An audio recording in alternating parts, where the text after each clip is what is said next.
Donc, je suis contente de vous retrouver pour un nouvel épisode, un nouveau concept. Et ce coup-ci, c'est pas Elles osent entreprendre. Donc, d'ailleurs, le titre, je vous laisserai vous proposer pour le choisir. Cette fois-ci, on va parler toujours d'entrepreneuriat, mais on va s'inspirer d'un autre parcours, d'un parcours masculin, parce que je suis persuadée qu'on peut s'inspirer de tous les parcours et que prendre toutes les ressources possibles et tous les savoirs possibles. Et c'est pour ça qu'aujourd'hui, je reçois Monsieur Antoine Leduc. Alors, je te remercie d'être venu.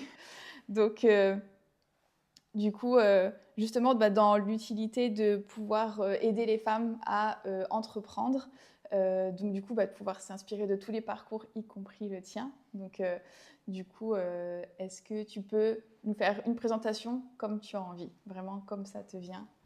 Donc, De qui je suis. de qui tu es, voilà. Donc, d'un point de vue personnel, j'ai une femme formidable, j'ai 3 enfants également formidables. Je suis entrepreneur depuis 17 ans.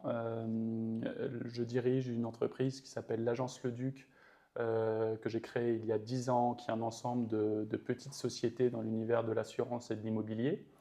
Je suis également investisseur immobilier depuis plus de 10 ans. Très investi dans la vie de mon territoire, de la métropole lilloise et de la région de France, à travers différents mandats associatifs et dans des syndicats patronaux pour faire bouger les lignes et voilà, dans le bon sens. Et d'ailleurs, du coup, pour l'anecdote, c'est à la CCI qu'on s'est rencontrés, Ouais. durant une soirée que tu as organisée, donc, où j'ai osé venir te démarcher, donc pour dire qu'il faut oser aller démarcher tout le monde. Ouais. Et d'ailleurs, si tu peux, c'est quoi ton rôle à la CCI du coup? Mon rôle à la CCI? Ouais. Alors, je suis élu à la CCI depuis 2017. Ok. Donc, en fait, c'est des mandats de 5 ans. Le premier mandat, j'étais l'objectif d'être élu à la Chambre de commerce et d'industrie pour moi, c'était vraiment d'être acteur et de travailler au service des entreprises de mon territoire. Donc, j'avais dit OK pour être élu, mais je voulais pouvoir piloter une commission pour vraiment agir. Et donc, on m'avait confié à l'époque la présidence de la commission digitale de la CCI Grand Lille pour accompagner les entreprises dans leurs besoins en transformation numérique.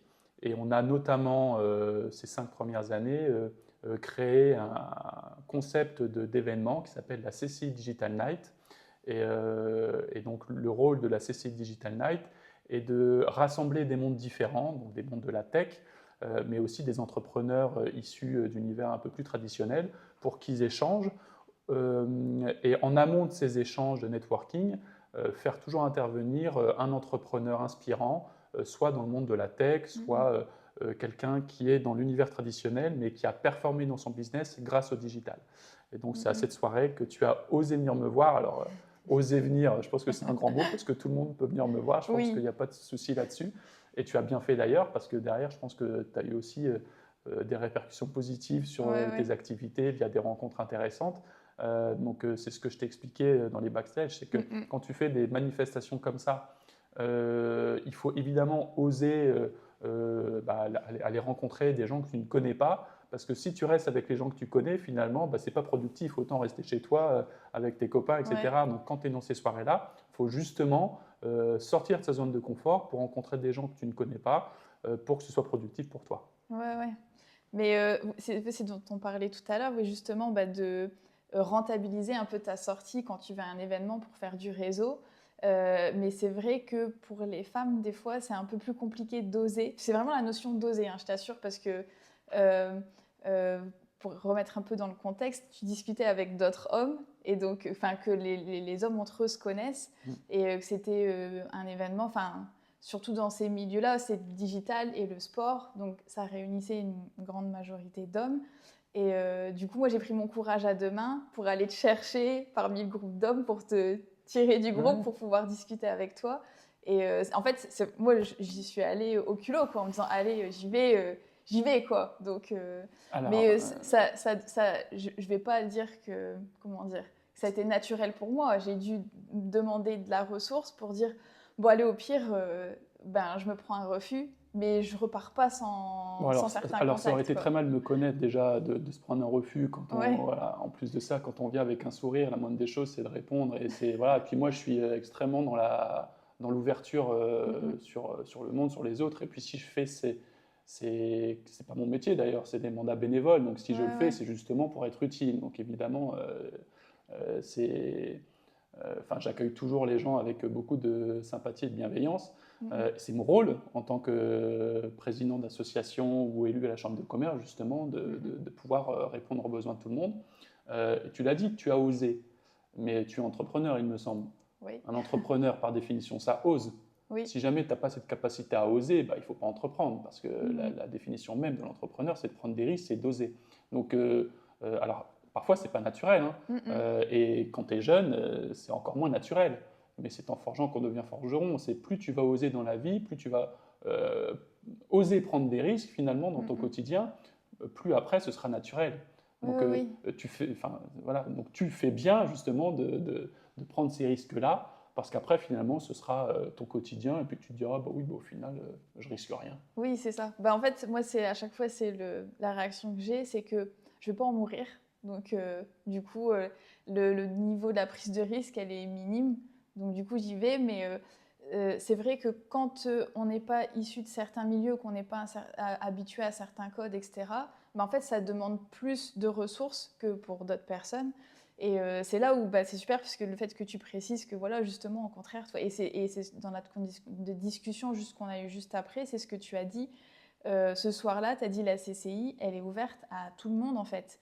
Et que c'était ton ambition, en fait, que plus de gens osent venir, en fait, que ce soit... S'il y a un sujet qui est pour moi prioritaire depuis bientôt 10 ans que je suis investi pour mon territoire, il y a beaucoup de choses qu'on a réalisées, mais s'il y avait un fil conducteur, c'est de créer des passerelles, créer des ponts et rassembler les mondes. Parce que je suis convaincu que, et encore plus aujourd'hui, où il y en a quand même beaucoup qui essayent de nous opposer les uns aux autres, avec une certaine violence parfois. Moi j'adore mon pays, j'aime la France, c'est un pays magnifique, mais pour que la France réussisse, il faut que tout le monde réussisse. Et on voit bien, si jamais il y a une partie de la population qui réussit en laissant une autre sur le côté, on voit bien ce que ça donne. Donc il faut à tout prix que pour un territoire gagne, il faut que l'ensemble de la population aille de l'avant. Et donc, après, c'est mon éducation, j'ai toujours été élevé comme ça, sur l'ouverture. Et maintenant que j'ai des modestes responsabilités à la CCI, mais aussi au MEDEF, puisque j'en suis l'administrateur, au MEDEF de Lille, c'est quand même plus de 2000 entreprises, ou à la présidence de l'association Les Places Tertiaires, ma vocation, c'est vraiment de fédérer les mondes. Tu parlais parfois même de préjugés entre les personnes qui peuvent venir d'horizons diverses. J'en ai un bon exemple parce que j'ai un bon copain qui est président d'une association qui promeut l'entrepreneuriat dans les quartiers prioritaires de la ville de Lille, qui s'appelle Pour toi l'entrepreneur. Et il m'avait demandé d'intervenir, je crois il y a 2 ans, donc à Faubourg de Béthune, dans son centre. Il y avait 40 porteurs de projets en face de moi, qui étaient franchement des personnes de qualité, avec des projets vraiment de qualité. Et à chaque fois, ils m'interpellaient sur des problématiques qu'ils pouvaient avoir dans le développement de leur entreprise. Donc évidemment, là j'étais là, donc ça m'a fait plaisir d'essayer de leur apporter des conseils, mais je leur ai dit, mais qui parmi vous est allé sonner à la Chambre de commerce et d'industrie? Vol d'oiseau, ça doit être 8 à 900 mètres. Ouais. Bon, alors, je fais un peu mon américain, peut-être 1 kilomètre. Mais et du coup, personne n'a interpellé la CCI sur ces sujets de développement d'entreprise. Et je leur ai dit, mais vous avez toute légitimité pour y aller. Et donc, et je pense qu'ils se disaient finalement que ce n'était pas pour eux. Mon message, si je peux porter un message avec toi aujourd'hui, c'est que le MEDEF, qui est un syndicat patronal pour défendre les intérêts de toutes les entreprises, c'est fait pour tous les entrepreneurs. La Chambre de commerce et d'industrie, c'est fait pour tous les entrepreneurs. Et moi, ma vocation, c'est que ces réseaux soient représentatifs de l'ensemble du réseau économique français et lillois. Et voilà. Et plus on sera représentatif, plus on pourra emmener tout le monde vers le haut. Ouais. Voilà, c'est un peu mon leitmotiv. Je pense qu'on voit que je suis un peu passionné quand même par ce sujet. Je partage totalement. Donc, et d'où le fait qu'évidemment, j'accueille tout le monde avec plaisir et je parle avec tout le monde avec plaisir. Et mais c'est vrai que moi, au départ, je ne savais pas encore quelle allait être ta réaction en fait. Oui, parce Donc que avant de venir, c'est après très parce que positivement. tu me connaissais peut-être pas, parce que Ouais. c'était peut-être ta première soirée aussi à la CCI ou voilà, ton premier event ou voilà. Mais Ouais, j'en avais fait quelques-uns, mais oui, ouais. sur là, Mm. qui était, ouais. Donc Bon, comme quoi, de toute façon, il faut prendre des risques. Au pire, tu tombes. Mais la ouais, vie d'un entrepreneur, c'est quoi? C'est chuter 1000 fois et se relever 1001 fois. on est Voilà, ça, d'accord. c'est la Ouais, vie. ça Et c'est. même entrepreneur ou pas, d'ailleurs, hein, la vie, elle n'est pas Mhm. facile. Alors, je ne le dis pas forcément aux enfants, mais la vie aujourd'hui, c'est Ouais, compliqué. Donc, il faut savoir se battre, il faut savoir se relever à chaque fois qu'on tombe. Ça, c'est pas grave, mais c'est ce qu'on appelle la résilience aussi. oui, Mm. qui est très important, dont on a beaucoup parlé dans les autres interviews aussi, la notion de résilience. Euh, D'ailleurs, du coup, par rapport à ton parcours, euh, ça a été quoi un peu ton parcours pour arriver à aujourd'hui à avoir le Duc Assurance, le Duc Immobilier, le Duc Patrimoine, le Duc Financement, le Duc Gestion et Villa Coloc aussi, j'ai vu. Donc, Mm. tu te diversifies, Ouais. tu touches à beaucoup de choses. Et j'imagine que c'est pas du jour au lendemain qu'on produit tout ça. Non. Mais du coup, comment t'as osé et t'as mis en place toutes ces choses-là? Je pense que je l'expliquais tout à l'heure, mais bon, j'ai honte de rien, donc je vais me dévoiler un peu. Quand j'étais adolescent, j'étais en échec scolaire au lycée, ça me plaisait pas du tout, et voilà, donc je fuyais un peu cette réalité qui me déplaisait très Mm, fortement, et ça a duré quand même un moment. Jusqu'au jour où j'ai eu un déclic, je me suis dit, mais putain, t'es en train de perdre ton temps. Tu es vraiment en train de perdre ton temps, mm, tes mm. meilleures années déjà, et tu perds du temps précieux. Et le jour où j'ai réalisé ça, en fait, je suis passé d'un extrême à l'autre. Ça veut dire que Ouais. de l'extrême où je perdais mon temps, je me dis, non, mais en fait, il faut que je mange la vie. Mm, Et, mm. euh, et alors après, j'étais extrêmement timide, mais d'une timidité maladive adolescent. Pareil, je suis passé de l'extrême. Ça veut dire que maintenant, j'ai une confiance en moi parce que j'ai vécu des épreuves dans la vie qui font que ça m'a Mm, mm. forgé un caractère vraiment voilà, de Ouais. battant. Et je pense aussi que tout le sport que j'ai fait, notamment en compétition quand Mm, j'étais mm. gamin et encore aujourd'hui, fait que je me relèverai toujours de chaque chute. Parce que tomber, c'est pas grave. Au Ouais, contraire, c'est quand ouais. tu tombes que tu apprends et que finalement tu progresses. Donc il faut toujours apprendre de Mm, ça. mm. Et donc j'ai eu la chance de faire des études supérieures, donc une école supérieure de commerce. À 25 ans, j'ai été diplômé et tout de suite j'ai voulu entreprendre. Donc j'ai créé ma première boîte à 25 ans. Malheureusement, je me suis mal associé. Et donc à 32 ans, donc en 2006, j'ai été obligé de me séparer de mes deux ex-associés pour recréer la même entreprise dans le même secteur tout Ouais. seul. Et donc en 2014, j'ai recréé l'agence Le Duc sur la base de mon acquis des 6 années précédentes. Mais j'étais quand même dans un moment compliqué parce que Mm, j'ai mm. réalisé que finalement mes deux ex-associés n'étaient pas si honnêtes que ça. Et je ne pouvais pas enfin, au départ, je me le cachais parce que je me disais, c'est pas possible quand même Ouais. tu vois, de faire. Et bon, bref. Et donc, c'est ma femme qui m'a ouvert les yeux. Donc, comme quoi, il faut toujours écouter sa femme, même. Voilà.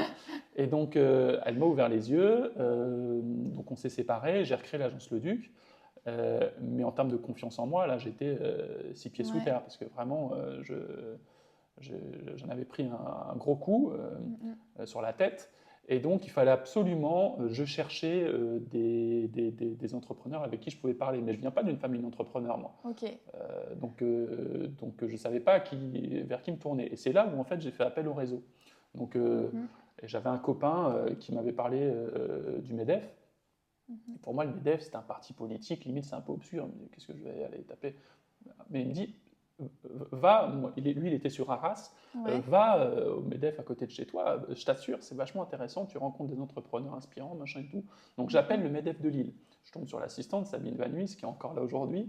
Le lendemain, je rencontre le directeur général, Arnaud Cousin, et le surlendemain, je rencontre Yann Orpin, qui présidait Génération MEDEF, le Ok. club des jeunes entrepreneurs du MEDEF. Et tout de suite, j'ai eu un accueil extrêmement bienveillant. Et en Mm, fait, mm. c'était un club de 40 jeunes entrepreneurs. Voilà, et on échangeait les bonnes pratiques, on montait en compétences les uns avec les autres, et vraiment on s'entraidait, c'était vraiment une communauté très sympathique et très bienveillante. Jusqu'au jour où finalement on m'a demandé de reprendre la présidence de ce club-là, tu vois, Génération MEDEF. Mais là, j'évoque plus la partie mandat. Au niveau entrepreneurial, du coup, ces rencontres-là m'ont fait regagner confiance en moi. Et donc, j'ai créé une première boîte qui s'appelle Le Du Courtage, qui est un cabinet de courtage en assurance et en gestion de patrimoine. Donc, assurance, financement et patrimoine. Et puis, en 2018, parce que j'avais pas mal de clients qui me sollicitaient pour faire de l'immobilier locatif avec eux, j'ai créé l'agence Le Duc Immobilier, qui est une agence immobilière, pour répondre aux besoins de mes clients, tout simplement. Et après, je me suis diversifié comme ça. Je pense qu'on est un agent immobilier ou un courtier en assurance, il y en a à chaque coin de rue. Mais moi, notre force, c'est qu'on a su coordonner tous ces métiers en un point d'entrée. Donc, quand on a un client, on peut l'habiller sous toutes les coutures. Voilà, et donc ça, c'est notre force. Et toujours, finalement, ne jamais rester sur ses acquis. Tu vois, toujours aller chercher à te diversifier pour répondre aux besoins de tes clients. Je pense c'est plus facile de diversifier tes services pour habiller un client plutôt qu'aujourd'hui d'aller chercher d'autres zones géographiques où ils ne t'ont pas attendu pour faire du business. Donc c'est comme ça qu'on s'est diversifié et ça marche très bien. On est très content, on a des beaux clients et qui nous recommandent tous les jours. Donc voilà. Ouais, intéressant. Et du coup, j'ai deux questions qui me viennent, une à la fois. Mais du coup, ce qui est important dans ton parcours, c'est ton réseau, en fait, de départ, les gens qui t'ont entouré, qui du coup t'orientent au bon endroit pour déclencher ensuite d'autres réseaux et d'autres personnes qui vont être moteurs, en fait, dans la suite de... Parce que tu disais, tu n'es pas d'une famille d'entrepreneurs du tout au départ. Non. Papa, médecin hospitalier, maman, mère au foyer. Donc oui. En revanche, grand-père commerçant. Mes grands-parents étaient commerçants et je pense que c'est lorsque j'étais dans des difficultés, on parlait de spiritualité aussi précédemment.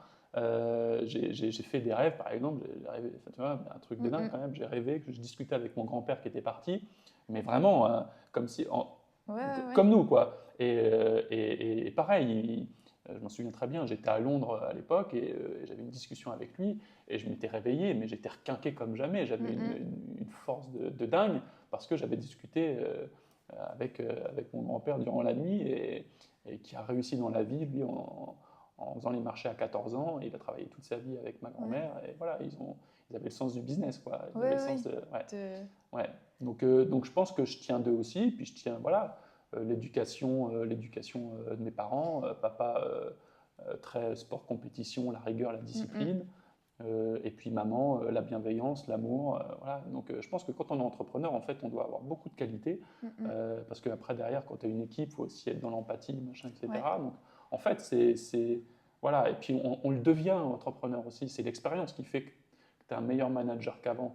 Je sais, quand j'ai dû embaucher mes premières personnes et que j'avais 26, 27, 28 ans, en fait, j'étais mauvais, clairement, j'étais mauvais, j'étais un mauvais manager et tout, mais c'est normal en fait, parce que je crois que c'est le plus dur métier du monde de recruter et de manager des gens.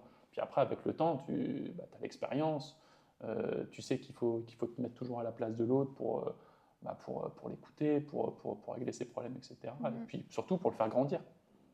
Ouais, quand tu es entrepreneur, tu as 1000 et une casquettes. Donc, tu es obligé d'apprendre plein de métiers, mais un peu sur le tas, ou alors de te former au fur et à mesure, parce que tu ne peux pas tout faire. Donc, y compris. La meilleure école, c'est l'école de la vie, c'est l'école du terrain. Quoi. Donc, c'est vrai que.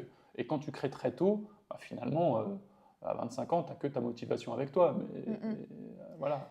Et d'ailleurs, pourquoi à 25 ans, du coup, quand tu finis tes études, pourquoi l'entrepreneuriat et pas un job salarié Je me pose la question aujourd'hui quand je vois mes potes qui ont fait les mêmes études et qui ont des salaires à 6 chiffres et qui sont 4 dirigeants de grosses boîtes.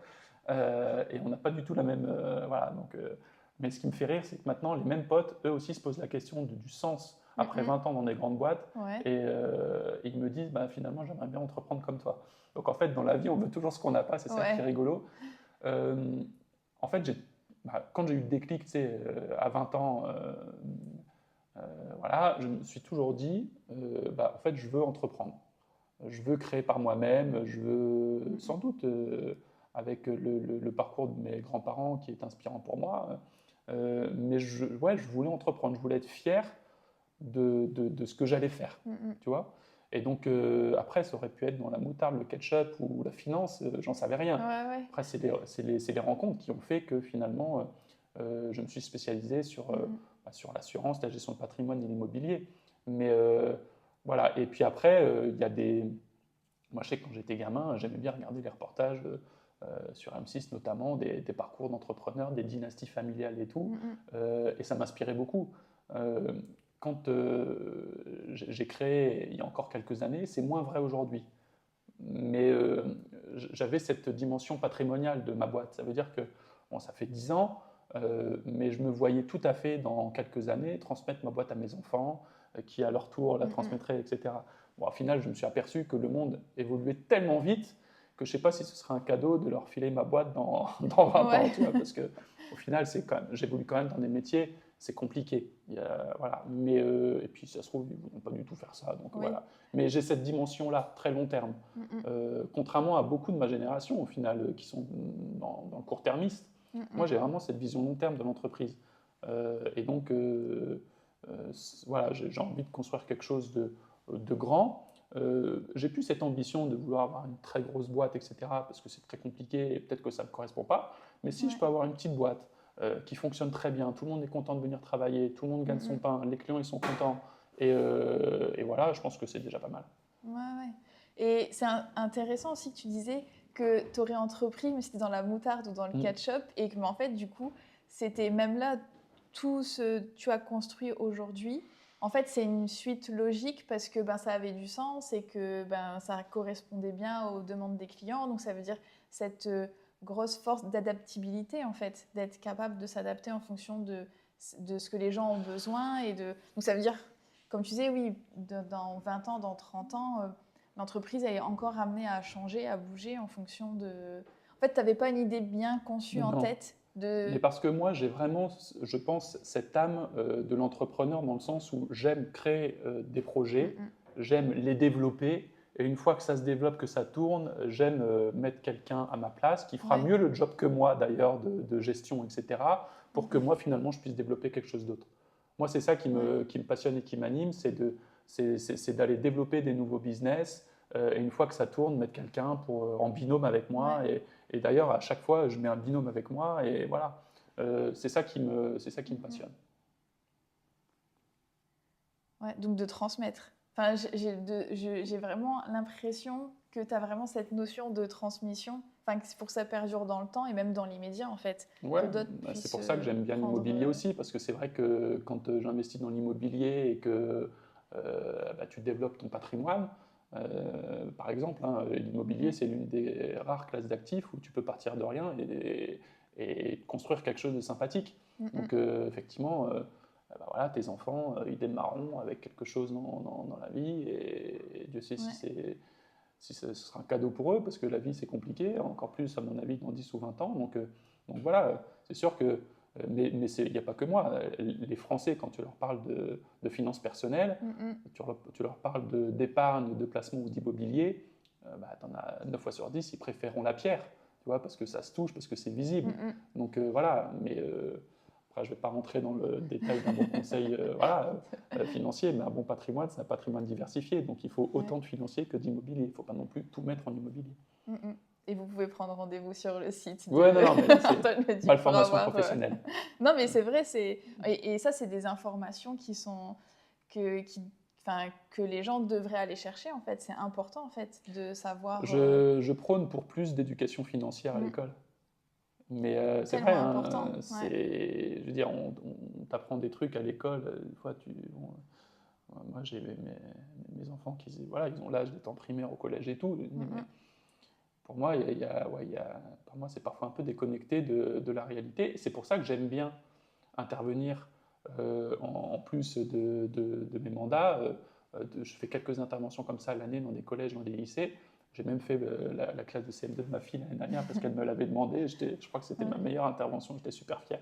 Mais de rassembler aussi les mondes, entreprise et éducation nationale, entreprise et étudiants, entreprise et élèves, je trouve que c'est important de faire, et même pour les professeurs, ils sont demandeurs. parce qu'effectivement, ils n'ont jamais mis un pied dans une boîte. Mm-hmm. Et donc, ça permet de rapprocher les mondes. Et moi, j'ai halluciné quand je suis intervenu l'année dernière dans mon ancien collège. Il y avait quand même un tiers de la classe, quand je leur demandais qu'est-ce que tu voulais faire dans la vie. Voilà, je veux être influenceur ou joueur de foot. Ouais. Ça va vite, quoi. L'évolution de la société, elle va vite, quoi. C'était des classes de 3e. Bon, c'est quoi alors, la première question qu'ils me posent, c'est combien tu gagnes. Voilà, donc, voilà. Ça, c'est la première question que les gamins ils posent. Et puis après, moi, je leur réponds une réponse de politique. Et je dis, vous voulez gagner combien? Et pareil, un tiers des gens, ils voulaient gagner entre 20 et 30 000 euros par mois. À 15 ans en 3e. Je dis, waouh. Ok, donc il y a un monde entre... mais ça, je pense que c'est aussi l'effet réseaux sociaux, l'effet Instagram, on te vend du rêve. Voilà, donc en fait, je pense que la société, elle va pas terrible quand même. Donc c'est aussi notre rôle, tu vois, voilà, au-delà des réseaux, des mandats et tout, c'est notre rôle. On a 30 ans, 40 ans, 50 ans, on est encore capable de rapprocher les générations, les jeunes, les moins jeunes, de faire preuve de pédagogie, parce que sinon ils vont se prendre une claque dans la tête assez rapidement. Leur dire que la réalité, c'est pas celle-là. C'est ça, ouais. Mais c'est parce que eux imaginent ce à quoi ils ont accès et ce qui est visible pour eux. Et en fait, c'est ces métiers-là. Et là où d'autres métiers ou d'autres professions sont beaucoup moins visibles, et notamment à ces âges-là, en fait. Donc, influenceurs et joueurs de foot, c'est ce à quoi ils ont plus facilement accès.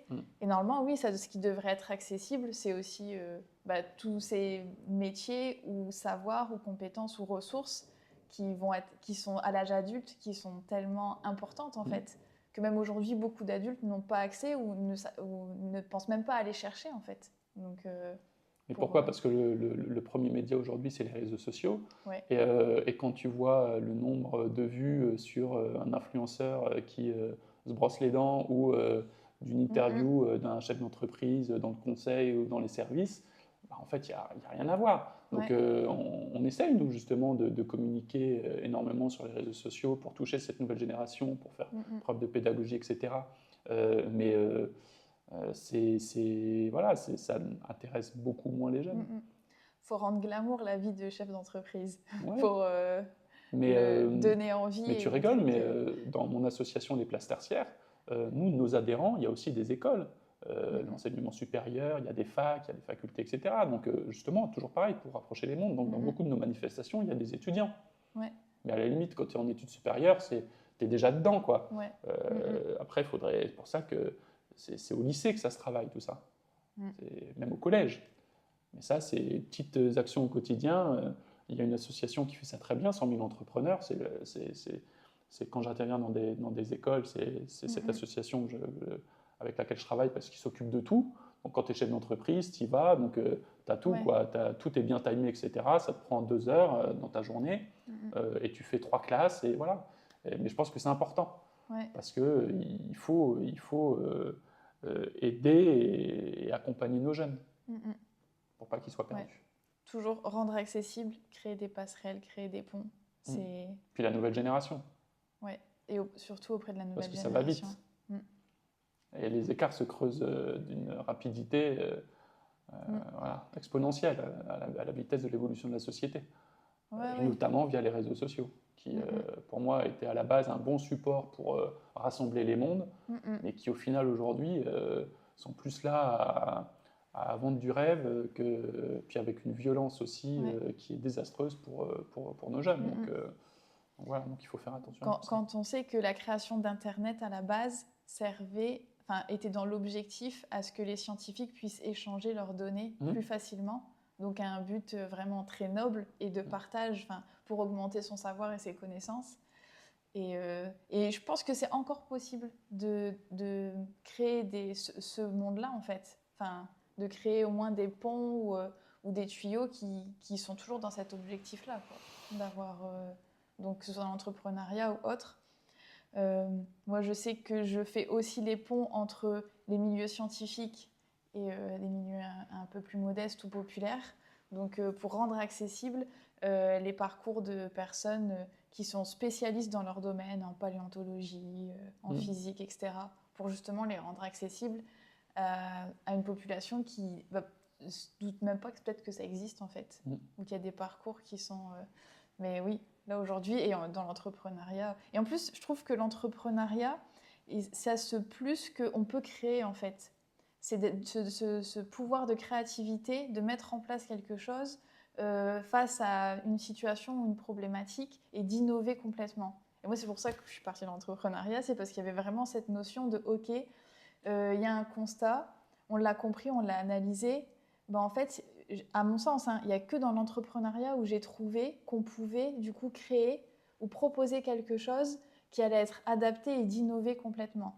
Là où d'autres, ou dans des métiers ou des choses qui sont là depuis X temps, en fait, ils n'ont rien solutionné jusque-là. Ça veut dire qu'il faut penser autrement. Pouvoir penser autrement, aujourd'hui, dans beaucoup de métiers, c'est compliqué parce que c'est très limité au cadre, mais l'entrepreneuriat le permet, quoi. Donc, de casser ce truc-là et de créer quelque chose complètement. Donc, Quand tu entreprends quelque chose, à la base, c'est pour répondre à un besoin exprimé d'un client. Parce que si tu réponds à aucun besoin, de toute façon, tu n'auras pas de demande. Moi, quand j'ai créé la boîte, à l'époque, je m'apercevais que les gens, les solutions d'assurance, ils n'y comprenaient rien. Encore plus quand tu crées ta boîte, parce que moi, je suis spécialisé dans l'assurance des TPE-PME, donc un entrepreneur qui crée une boîte, les assurances, il ne comprend pas. Quelqu'un qui veut investir dans l'immobilier, les différentes formules de prêt immobilier, pareil, il ne comprend pas, parce que ce n'est pas à l'école que tu apprends ça.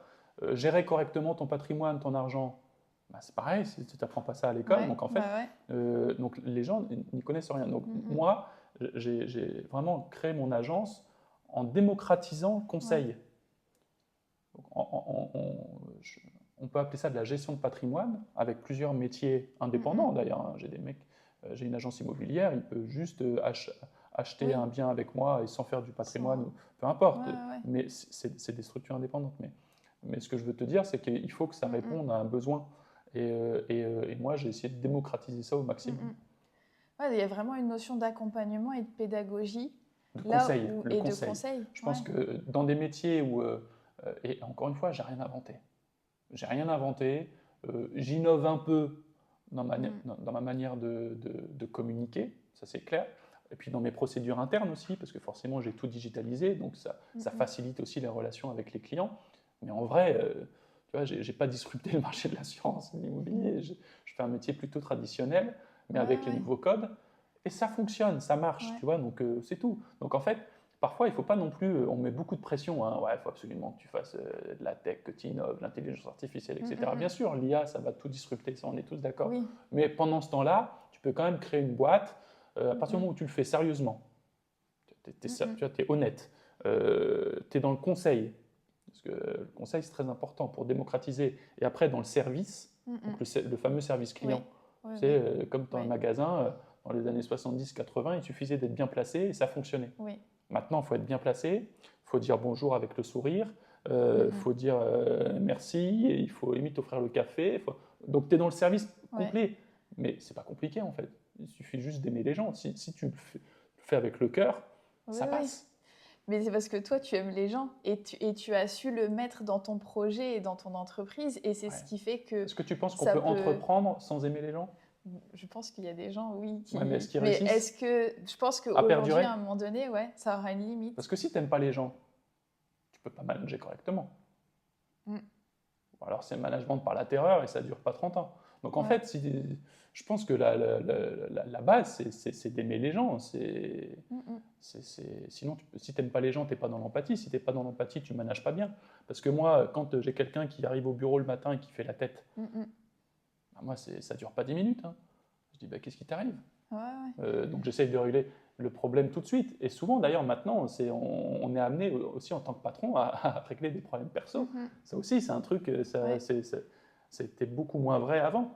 Mais aujourd'hui, en fait, c'est pas compliqué de le comprendre. Quand tu as un collaborateur qui est bien dans ses baskets, il est efficace dans l'entreprise. S'il n'est pas bien du point de vue privé, il ne sera pas efficace aussi dans la boîte. Donc en fait, un patron, c'est ça, c'est de faire en sorte que tout le monde soit bien pour amener son effectif vers la réussite. Voilà, c'est ça le concept. Mais Pourtant, parce que en avoir discuté avec beaucoup de femmes entrepreneuses, beaucoup sont persuadées qu'il pourra avoir gardé une posture pro et de vraiment séparer et bientôt d'être assez froide pour être prise au sérieux, Non. pour être prise de façon professionnelle. Il y a vraiment cette idée, Ouais. parce que peut-être pendant longtemps ça a été le cas, qu'il fallait, et encore plus pour les femmes, parce qu'elles se disent sinon on ne va pas me prendre au sérieux, je ne serai pas crédible. Et du coup elles ont vraiment l'impression qu'elles doivent séparer les deux mondes et du coup se couper un peu de leur empathie. Et en fait, toi ce que tu dis, c'est que justement pour survivre dans l'entrepreneuriat, il faut avoir cette notion-là. Il faut être vrai, et je vais dire un mot qui, je pense, va te parler, il faut être authentique. Ouais. L'authenticité. Parce que de toute façon, si tu joues, ça se verra, ou alors tu seras très malheureuse. Et franchement, entreprendre et être malheureux, c'est quand même pas terrible. Donc en fait, il faut être heureux dans la vie. La base, c'est quand même ça. Hein, que tu sois entrepreneur ou pas, si tu n'es pas heureux dans ta vie, il y a un souci. Donc il faut être heureux et épanoui. Comment tu peux être heureux et épanoui si tu n'es pas toi au quotidien? Donc il faut être authentique. Et au contraire, les gens t'apprécieront parce que tu es authentique, parce que tu es peut-être différent, etc. Mais je comprends ce que tu dis, parce que moi, pas quand j'étais entrepreneur à 25, 26, 27 ans où j'essayais de m'inventer une vie, non, j'étais tout à fait normal. En revanche, c'est vrai que quand j'étais dans les réseaux économiques et qu'on m'a confié mes premiers mandats, où j'étais d'égal à égal avec des personnes beaucoup plus âgées que moi, qui avaient des postes importants, etc., on disait, bon, il faut absolument que je parle correctement, que je me tienne correctement, etc. Donc, je me suis forcé à essayer d'être machin. Progressivement, plus j'avançais dans la vie, plus le naturel est revenu. Et au final, aujourd'hui, c'est rigolo parce que les gens qui me connaissent depuis 10 ans et qui m'ont vu démarrer, à l'époque, j'étais président de Génération MEDEF, qui était j'en ai parlé tout à l'heure, le club des jeunes entrepreneurs du MEDEF. Et aujourd'hui, ils me disent, on sent que tu es, que tu es encore plus épanoui qu'avant. Ouais. Tu vois, et du coup, quand tu es épanoui, tu es encore plus efficace et tu es meilleur. Et les gens me le disent. Donc en fait, quand tu es une femme et que tu es entrepreneur et que tu es jeune, le meilleur conseil que je puisse donner, c'est de rester toi-même, de rester authentique. Ça ne sert à rien parce que les réseaux ou même le business est ouvert aux femmes. Ouais. Ça, je pense que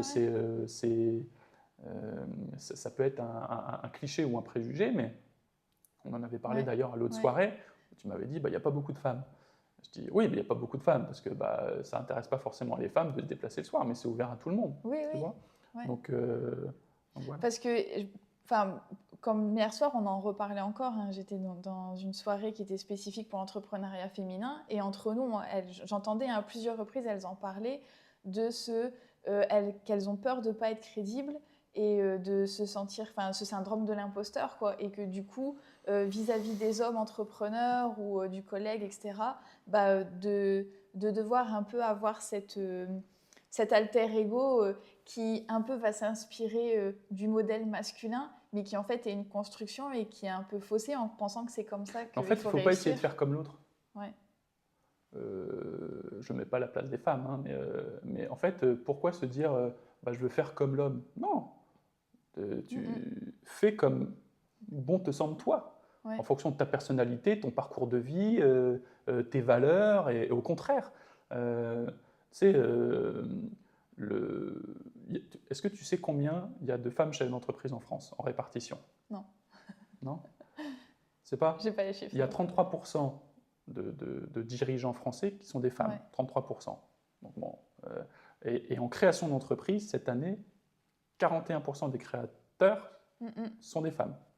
Donc on voit que la nouvelle génération est plus propice à entreprendre chez les femmes. 30% de mes adhérents au sein de l'association, les places tertiaires, sont des femmes. Donc tu vois, elles adhèrent, elles s'investissent, elles s'engagent. Ma vice-présidente est une femme, Stéphanie Dubu, qui elle est dirigeante d'un cabinet de conseil en achat. Voilà. Le MEDEF, notre conseil d'administration, pareil, 30% du conseil sont des femmes chefs d'entreprise. Donc elles sont engagées, elles sont investies. Et elles, t'inquiète qu'elles ne se posent pas la question mais c'est vrai que après, c'est intéressant de voir les chiffres, parce que les femmes chefs d'entreprise, dans 90% des cas, c'est des petites structures. c'est des micro-entreprises ou des, Oui. ou des petites sociétés Elle mise à pas 1 ou gros. 2 salariés. Ouais. Pourquoi? Parce qu'en fait, elle crée une boîte plus pour créer son emploi et mieux concilier vie pro, vie perso. Et tu as 10% des femmes chefs d'entreprise qui ont des grosses boîtes et qui, elles, on retrouve dans les réseaux, machin, etc., parce qu'elles ont besoin de représentativité. Ouais. Mais tu vois, donc l'un dans l'autre, en termes de représentation, en tout cas dans les Hauts-de-France, on est carrément dans les clous par rapport à la répartition hommes-femmes et par rapport à ce qui existe au global. Ouais. Tu vois. Ouais.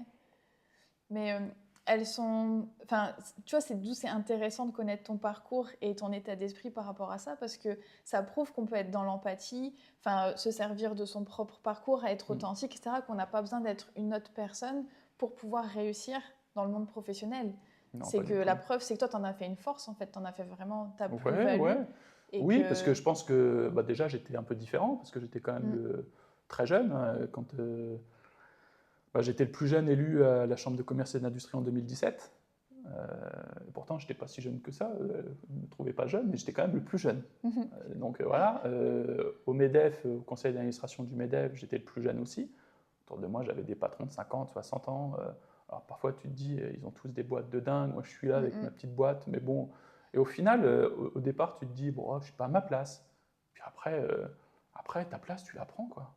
Ouais. Tu la prends et tu te sens légitime. Et que si tu y es, de toute façon, tu es légitime. Puis c'est l'école de la vie. Moi, bon, qu'on aime ou qu'on n'aime pas, moi, j'ai toujours aimé le parcours de Bernard Tapie, par exemple. Tu vois, et il a dit un truc un jour, j'étais tout jeune, hein, et ça me marquera toute ma vie dans mon parcours. C'est moi, s'il y a un truc que j'ai appris quand j'ai démarré, quand on me demandait si je savais faire telle ou telle chose, je disais oui tout de suite. Et après, j'apprenais et je le faisais. Ok. Au final, 17 ans après, je peux un peu le dire. C'est que c'est vrai que moi, j'ai toujours dit oui à tout. Ok. Et après, je me suis dit, putain, qu'est-ce que j'ai fait? Et puis après, j'ai appris, j'étais dans la. Voilà, et puis après, de toute façon, j'avais pas le choix, j'avais dit oui, donc il fallait absolument que je le fasse. Quand la première fois, on m'a dit, Antoine, veux des forces économiques, il faut que tu interviennes devant 800 personnes pour fêter la belle année. Je dis 800 personnes. Je dis, je sortais de. Voilà, je dis un peu timide et tout. Je dis, mais comment je vais faire? J'ai dit oui tout de suite. Mais après, tu te dis, bon, bah, tu vas faire comment? C'est chaud. Une fois, et après, tu te nourris de la bienveillance des gens. Direct, il y en a pas mal qui sont venus me voir et m'ont dit, tu t'es vachement bien débrouillé, tout machin. Alors que moi, j'avais l'impression d'avoir été zéro. Mais en fait, il y a pas mal de gens qui sont venus me dire, c'est vachement bien, machin et tout. Et après, tu te nourris de ça. Ouais. Tu te nourris des gens qui te disent, bah, c'est bien, continue, machin, etc. Et aujourd'hui, quand on vient me voir, on me dit, mais Antoine, comment tu fais pour être aussi à l'aise et tout? Je dis, bah, c'est juste du travail, il y a zéro talent en fait. C'est en forgeant qu'on devient forgeron. Si tu prends des risques, que tu oses, eh ben, tu progresseras, tout simplement. Au pire, tu tombes, bah, c'est pas grave, tu progresseras et tu te relèveras. Moi, je défends le fait que plus tu vas oser, plus tu auras d'expérience et plus tu auras souvent des expériences positives contrairement à ce que tu pensais. Et en fait, la mémoire se base sur les expériences positives que tu as vécues. Donc plus tu seras en confiance, plus en faisant. Mais en fait, il faut faire. À partir du moment où on ne fait pas, en fait, on ne peut pas avoir en mémoire ces expériences positives parce que si on ne les crée pas, en fait, si à un moment donné, on ne saute pas. Donc là, le fait de parler en public ou d'oser aller démarcher telle personne, et en fait, à partir du moment où ça fonctionne, on va encore plus oser à chaque fois parce que les affirmations positives, ça a des limites. Les expériences positives, en fait, le cerveau, il marque sur le fait, ok, tu l'as fait, et t'es pas mort en fait. Donc ça veut dire qu'il n'y a pas de danger. Ok, go pour le refaire encore et aller plus loin à chaque fois. Le plus gros échec est de ne pas faire. C'est ça. C'est tout. De ne pas oser. De ne pas oser. Ouais. Parce que si tu n'oses pas, c'est sûr que tu fais rien. C'est ça l'échec. Ouais. Voilà. C'est aussi simple que ça. Complètement. On parlait du coup de tout ce que tu as entrepris et fait. Et parce que même en backstage, on parlait du coup de... C'est quoi pour toi la notion d'avoir réussi, d'accomplissement? De te dire, ok, ça, c'est... D'un point de vue personnel ou professionnel? Les deux. sur, Déjà, ma plus grande réussite, c'est d'avoir que une famille, d'avoir une femme heureuse, d'avoir des enfants épanouis, d'avoir de quoi manger tous les jours, un toit et des vêtements. Ça, déjà, pour moi, c'est la base. Le reste, c'est du plus.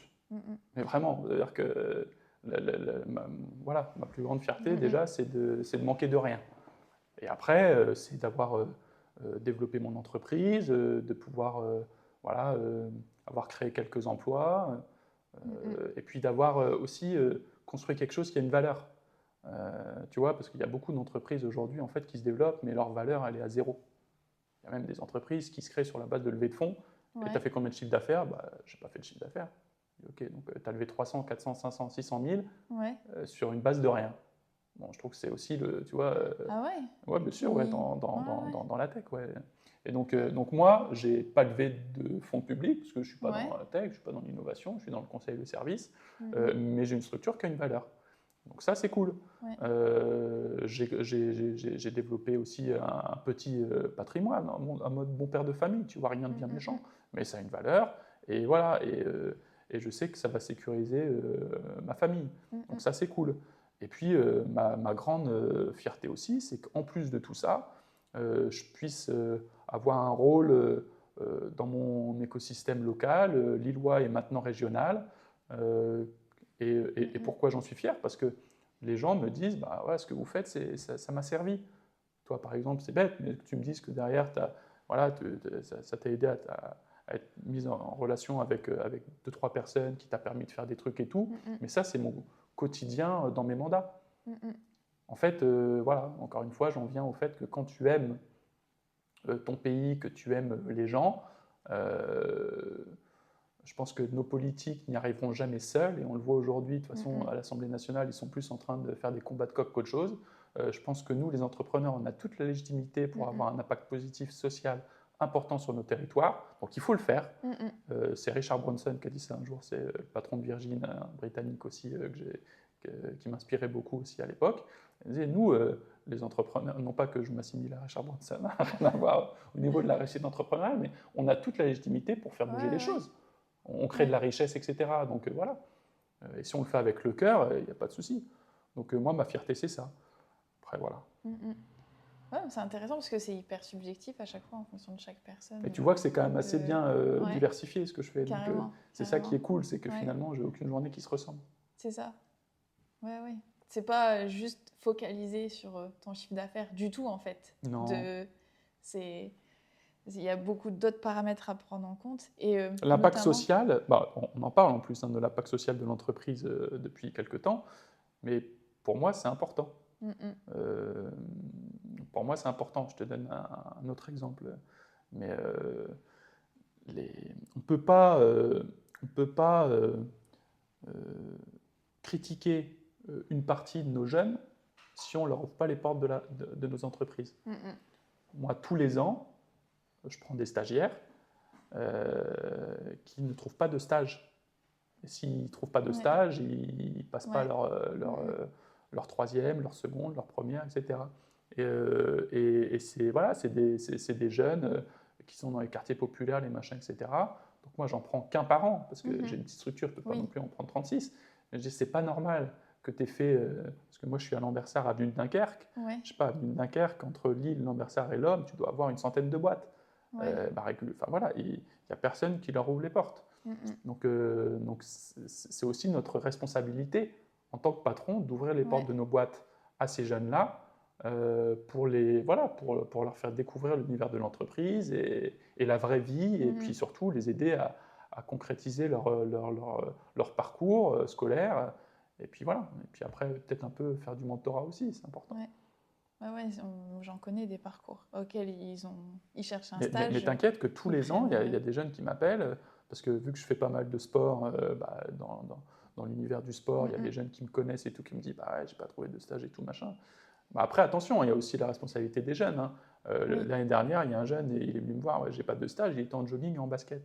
Je dis, mais Karim, excuse-moi, comment tu veux trouver un stage en jogging basket? C'est pas avec les cheveux longs, pas attachés, machin et tout. Je dis, c'est pas comme ça que tu vas trouver une boîte. Faut quand même, donc moi, je vais te prendre, mais tu seras en chemise et en jean, quoi, tu vois, à la base.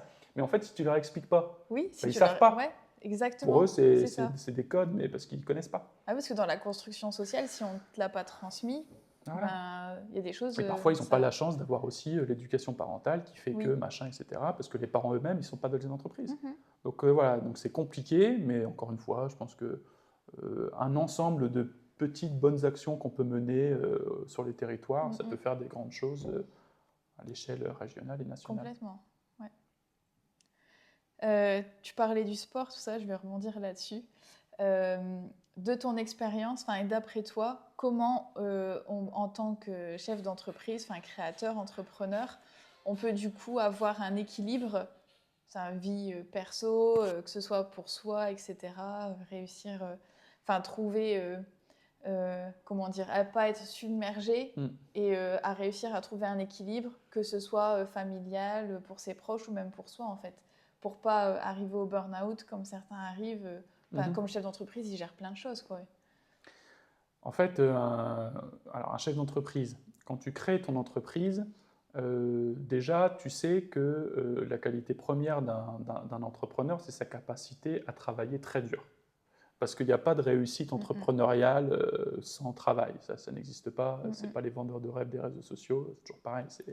Donc, si tu veux réussir, il faut charbonner à fond. Ça, c'est la première règle. Donc, c'est sûr que ça engendre faire des sacrifices importants, notamment les premières années. Moi, je sais que pendant 10 ans, j'ai fait énormément de sacrifices. Ça, c'est clair.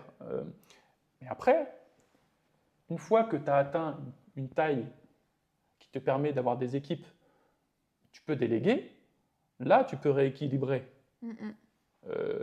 Et la chance que j'ai eue, c'est vu que j'ai créé tôt, finalement, à la quarantaine, tu peux rééquilibrer et tu peux davantage profiter de la vie, etc.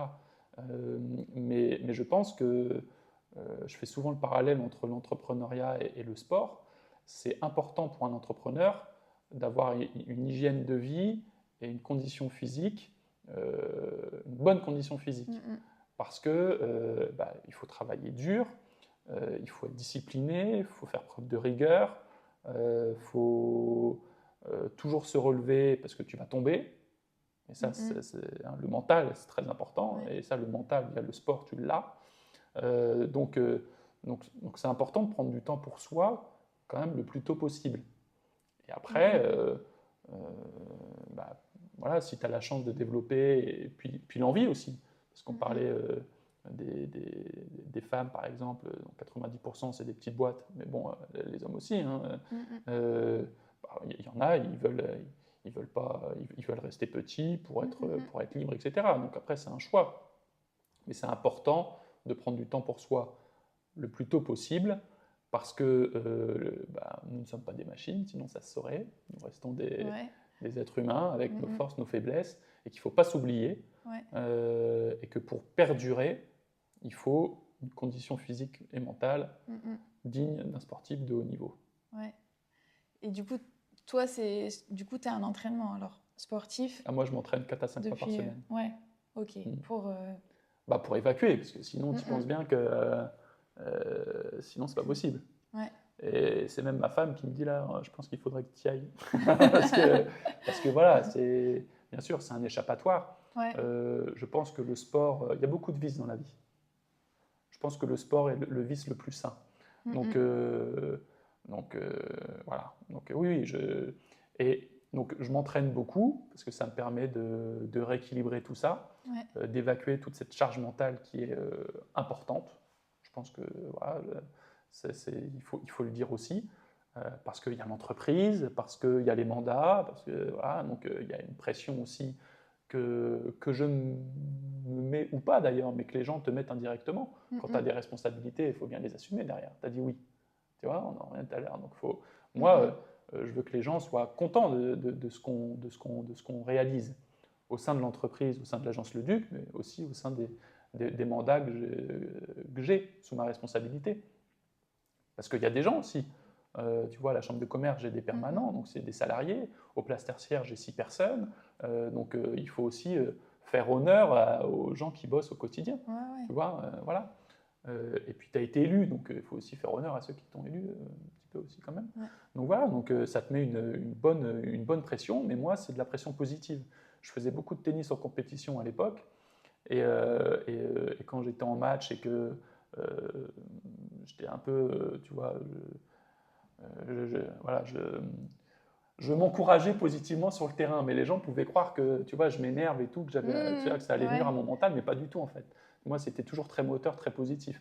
En fait, l'entrepreneuriat, c'est pareil, quoi. Tu bouffes des coups, mais il faut que ça te, tu vois. Ah ouais, ça doit pas te laisser à terre, quoi. Ah, pas du tout. C'est à ce moment-là En qu'il fait, faut... en fait, il faut, t'inquiète, la vie va très bien s'occuper de toi.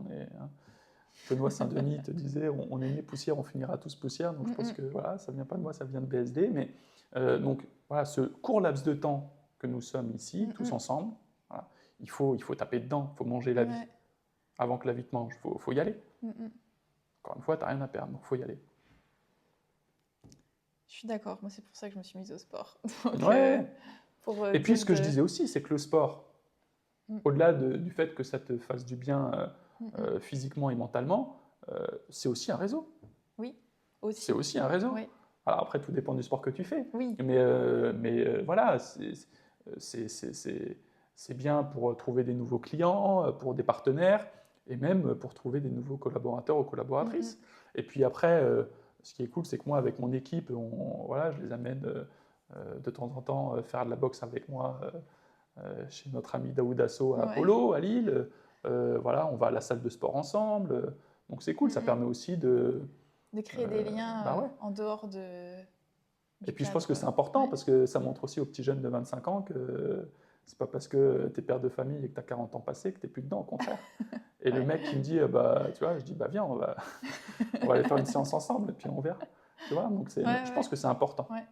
Ah, pour le mindset, moi je sais que c'est ça qui peut me préserver du burn-out et de ne pas lâcher en fait. Et d'être dans... Parce qu'une séance de sport, où en plus on est coaché, bah, c'est au moment où ça fait mal qu'on sait que c'est là où il ne faut pas lâcher. Quoi. Non, mais il y a tellement un parallèle évident entre le sport et l'entrepreneuriat. C'est tellement évident. Donc ça fait partie des ressources à prendre. Quoi, ah bah évidemment, bien sûr. Après, voilà, moi je suis convaincu par ça. Mais bon, il y en a d'autres qui sont absolument pas sportifs pour un sou. Et rien que la marche. Oui. Tu vas marcher 1 heure, voilà, ça te fait un bien fou mentalement. Voilà. Après, il y en a d'autres, c'est la lecture, la spiritualité. Chacun trouver son truc qui lui fait du bien, en fait. C'est ça, ouais. Et tu parlais justement que des fois ton épouse te disait là il serait peut-être temps d'aller faire une séance de sport. Et je voulais parler justement de ça aussi, du réseau des proches. Est-ce que d'après toi c'est central, est-ce que ça t'a aidé du coup pendant la période où tu as lancé, où c'était un peu plus dur, ou même encore maintenant? C'est quoi la place du coup, quand on est entrepreneur, c'est quoi la place des proches? Alors, ma femme m'a toujours soutenu, ça c'est clair. Soutien indéfectible, pas de sujet. Après, ne venant pas d'une famille d'entrepreneurs, quand moi j'ai voulu créer ma boîte, ayant fait des études supérieures, bon, ils ne m'ont pas découragé. Ils m'ont dit, pourquoi tu ne vas pas jouer la sécurité, à faire comme les copains, avoir un bon poste, être bien payé, avoir tes 5 semaines de congés payés, avoir tes RTT, tes machins, des trucs. Je dis, mais c'est pas pour moi. Moi, je veux être commerçant comme papy, tu vois. Donc voilà. Et j'ai eu la chance qu'ils me soutiennent quand même. En fait, pourquoi parce que, comme je te l'ai dit, j'étais beaucoup plus en échec au lycée. Voilà. Mais ce qui m'a permis aussi de me relever, c'est la structure parentale. Oui. Pourquoi je comprends tout le monde et pourquoi je comprends tous les jeunes? Parce que j'aurais pas eu cette structure parentale-là. Est-ce que finalement j'aurais fait ce que j'ai fait? J'en suis pas certain. Ça se trouve, j'aurais continué à... Voilà. Donc en fait, quand tu es en échec comme ça, et que tu n'as pas cette structure familiale derrière, il en faut de la... il en faut de la force mentale et pour revenir dans le truc et machin. Donc c'est aussi pour ça peut-être qu'indirectement, je me dis que c'est bien d'aller voir les jeunes, de leur parler, de leur faire comprendre qu'ils ont tout ce qu'il faut pour réussir et que, tu vois, voilà, c'est peut-être ce cercle-là. Mais non, là où en revanche, j'ai pas eu beaucoup de soutien, c'est quand j'ai dû vendre ma boîte en décembre 2013 pour recréer en janvier 2014 parce que justement j'avais eu des galères sans nom avec mes 2 ex-associés, où là j'ai une grande partie de ma famille qui ont vu ça comme un échec, comme j'étais un moins que rien, machin et tout. Enfin, tu vois. Alors déjà quand j'étais ado j'étais un moins que rien, mais alors là j'étais bim, je suis retombé encore, tu vois. Et, mais il y en a 2-3 qui m'ont dit Antoine, t'es un entrepreneur, t'es fait pour entreprendre, t'as tout. Notamment mes amis du MEDEF. Tu vois et donc, ça m'a redonné confiance en moi et je me suis relevé tout de suite, hein, je vais te dire, tout de suite. Et puis je suis reparti. Et là, depuis 10 ans, tout va bien. Ouais. Mais d'où l'importance à des moments charnières d'avoir une diversité dans les proches et d'avis et de pouvoir se raccrocher à ceux qui vont aider, quoi, ouais, qui et vont puis en fait, soutenir. il faut écouter des conseils constructifs, bienveillants, oui. Mais dans la grande majorité des cas, en fait, c'est pas sain, tu vois, c'est pas des conseils constructifs parce que c'est des gens, en fait, ils y connaissent rien, ils n'ont jamais été entrepreneurs de leur vie, donc comment veux-tu qu'ils te conseillent, tu vois? Donc, c'est vrai. bah voilà, donc ils vont te dire, bah non, il faut pas, tu vois, donc, et puis après, à un moment donné, un entrepreneur, il faut pas non plus, pourquoi les meilleurs entrepreneurs, ils n'ont pas fait d'études supérieures? Parce que bah, c'est justement des gens, c'est l'école de la vie. Quand tu as fait des études supérieures et que tu es formaté à obéir aux règles, aux ordres et tout machin, tu deviens des très bons cadres dirigeants, mais en fait, tu peux pas entreprendre.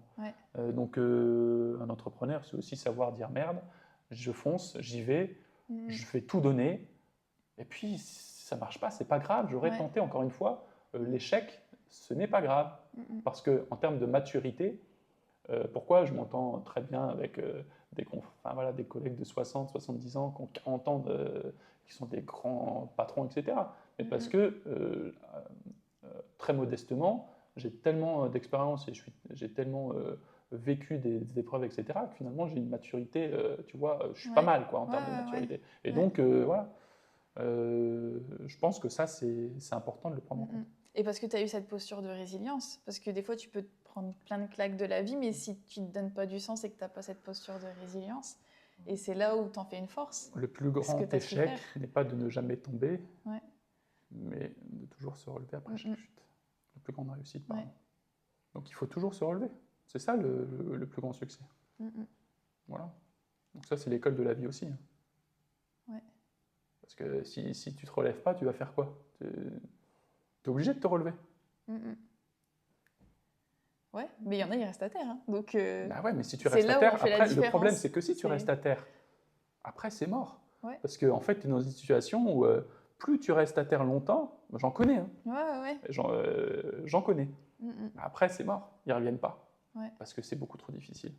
Donc moi, j'ai aussi cette, tu vois, voilà, en fait, tout de suite te relever. Mais bon, encore une fois, le sport fait que, voilà, le sport de compétition, dans le judo, le tennis, maintenant un peu la boxe, fait que il n'y a pas de sujet, quoi. On peut être plus fort que moi, il n'y a pas de problème. Et j'apprends. Mais si je tombe, je me relève. Jusqu'à la fin. Et justement, de tout ce que tu as appris, là, de ton parcours entrepreneurial, après tout ce que tu as vécu, est-ce qu'il y a une chose qui, auparavant, tu t'interdisais ou que tu t'autorisais pas et qu'aujourd'hui, tu t'autorises de par ton expérience entrepreneuriale, de tout ce que tu as vécu, etc. Je me suis quand même très très vite autorisé. Vite.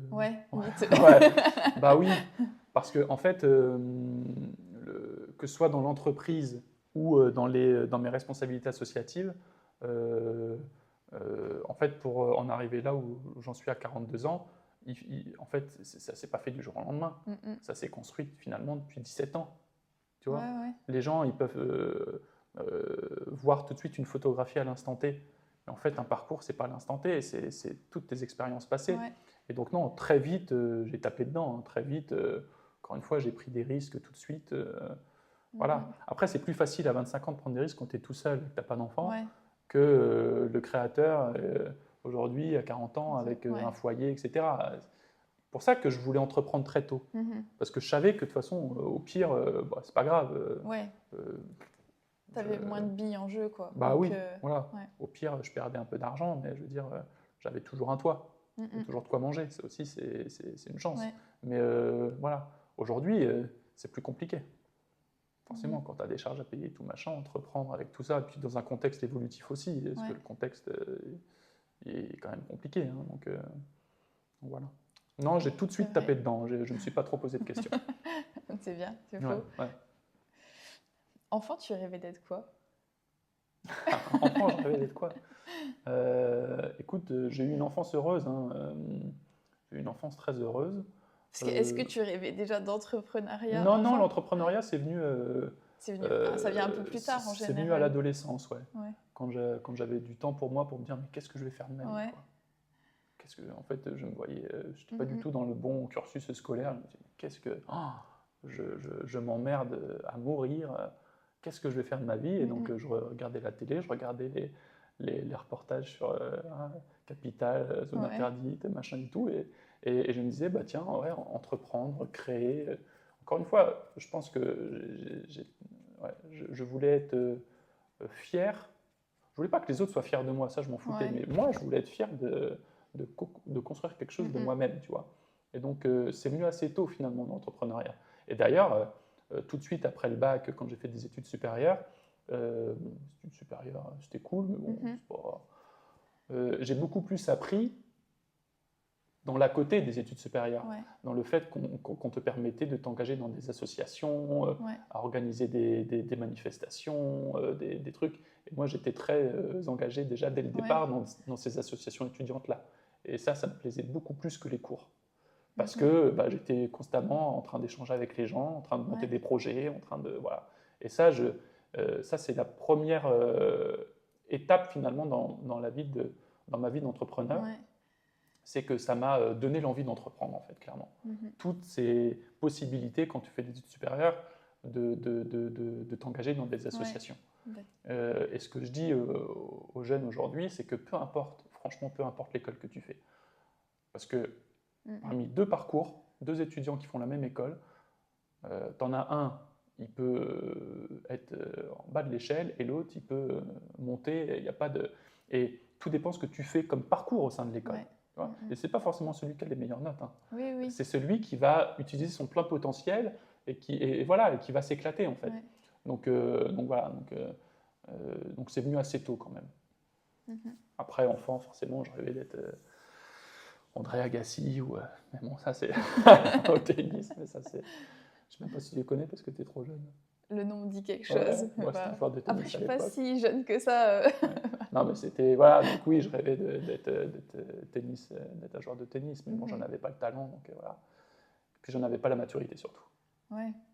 Mais tu as quand même gardé ce parcours d'athlète, parce que l'entrepreneuriat... je suis loin d'être un athlète, hein, mais je suis loin d'être un athlète, mais oui, non, mais j'ai conservé ces deux disciplines, le travail et le sport.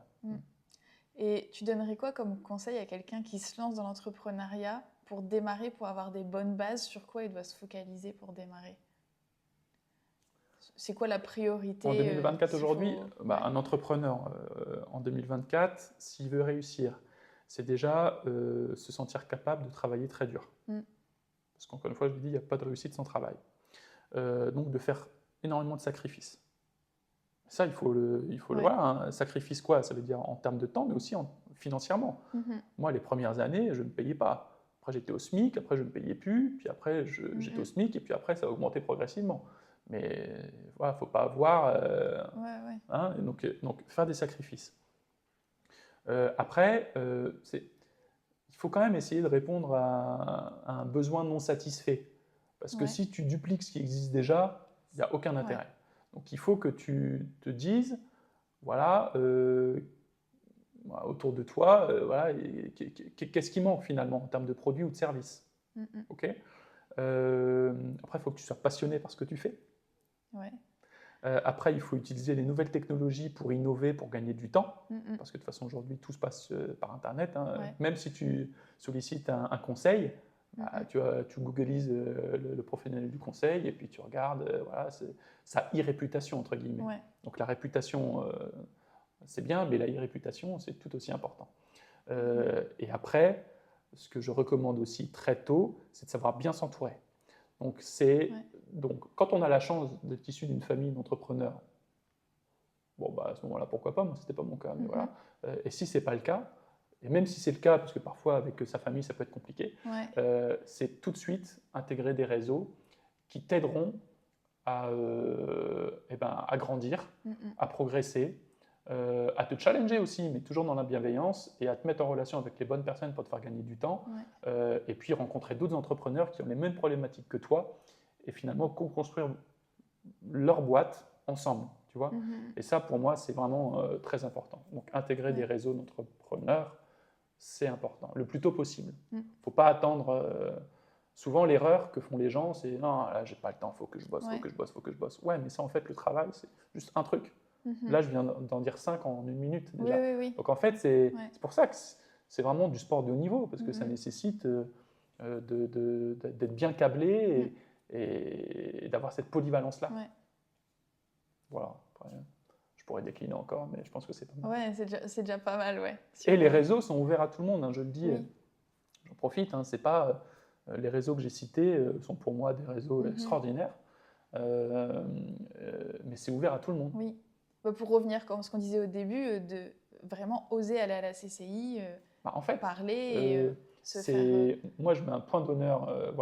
À l'époque, quand j'étais président de Génération MEDEF, c'était pour rajeunir le MEDEF, donc qui est de plus en plus de jeunes entrepreneurs au MEDEF, et on a réussi collectivement. Aujourd'hui, c'est repris, donc j'ai mis... mon successeur, c'est Maxence Witz, il a à peine 30 ans, il a une agence de com de 25 salariés, et en plus de ça, son mandat l'aide aussi à développer sa boîte, parce que derrière, c'est l'entreprise qui gagne, tu vois, quand tu es... Voilà, donc, parce que tu es visible, tu es légitime et tout, donc l'entreprise est toujours gagnante de cet engagement-là. Mais donc voilà. Et puis mon autre engagement, c'était d'essayer d'avoir au sein de ces réseaux la richesse et la diversité de notre tissu économique.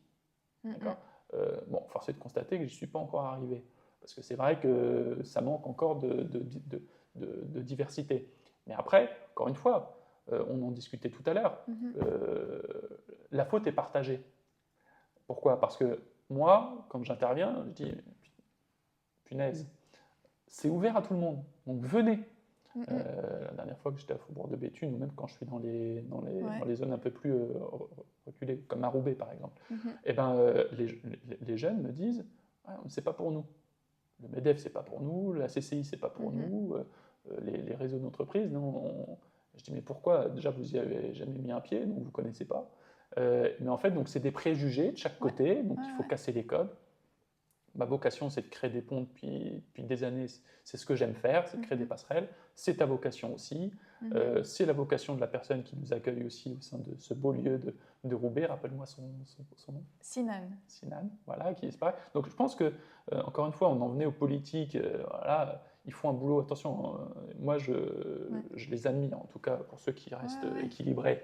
Je les admire parce qu'ils font vraiment pas un métier facile du tout. Ils s'en prennent plein de visages tous les jours, il y a une violence et tout. Donc on a besoin des politiques quand même, c'est important, parce qu'un pays sans politique, c'est une anarchie. Hein, donc il faut. Mais ils réussiront pas sans nous. Donc il faut aussi, nous, être des citoyens engagés, et encore plus quand tu es entrepreneur, des entrepreneurs engagés, pour essayer, au sein de notre quartier, de notre écosystème, faire des bonnes actions au quotidien. Et c'est cet ensemble de bonnes actions au quotidien qui, je pense, peut faire du bien à une société tout entière. De toute façon, on doit se connecter parce qu'on est interconnectés et c'est comme ça qu'on a tous une plus-value en fait et que ça fonctionne. Donc, et pour ça, il faut les faire, ces connexions. Donc il faut y aller. Et on réussira que si on est ensemble. Totalement. Ma dernière question, qui est ma dernière question habituelle.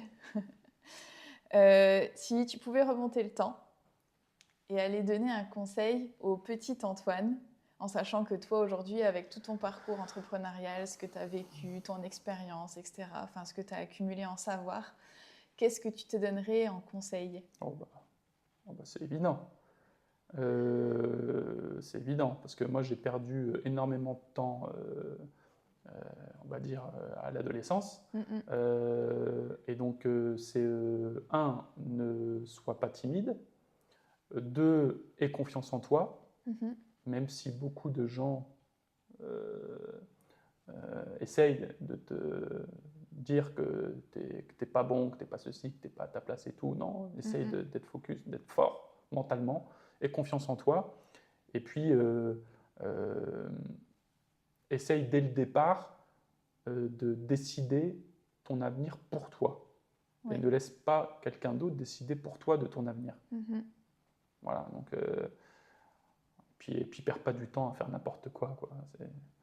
Enfin, la vie, elle passe trop vite. Quoi. Donc, tape dans le tas direct et n'aie pas peur et ose. Et puis surtout, sois épanoui, sois heureux, kiffe la vie, fais du sport, et vois les copains, vois les copines. Et puis voilà, sois heureux. De toute façon, la vie, c'est ça déjà. Peu importe qui tu es, ce que tu fais dans la vie, la base fondamentale, c'est d'être épanoui, d'être heureux. Donc je pense que c'est ça en fait le conseil au petit Antoine. Très bon c'est ce que je dis à mes enfants. Antoine. Ouais. Super. Bah, je te remercie pour cet échange qui était très instructif. J'espère. Qui était passionnant, vraiment. Donc moi en tout cas je ressors avec plein d'éléments et j'ai envie de dire on a démarré avec ça et on a même fini avec ça sur le fait d'oser, de faire son réseau et d'aller dans des endroits même si on n'y est pas habitué comme la CCI ou le MEDEF ou autre. Donc je pense que c'est une bonne note de fin et s'il y a un truc à retenir, c'est vraiment ça. Qui aurait cru que le petit Antoine, en échec scolaire au lycée, serait invité quelques années après à un dîner ministériel place Beauvau par le troisième ministre du gouvernement Macron. Alors forcément, les mecs ont pu...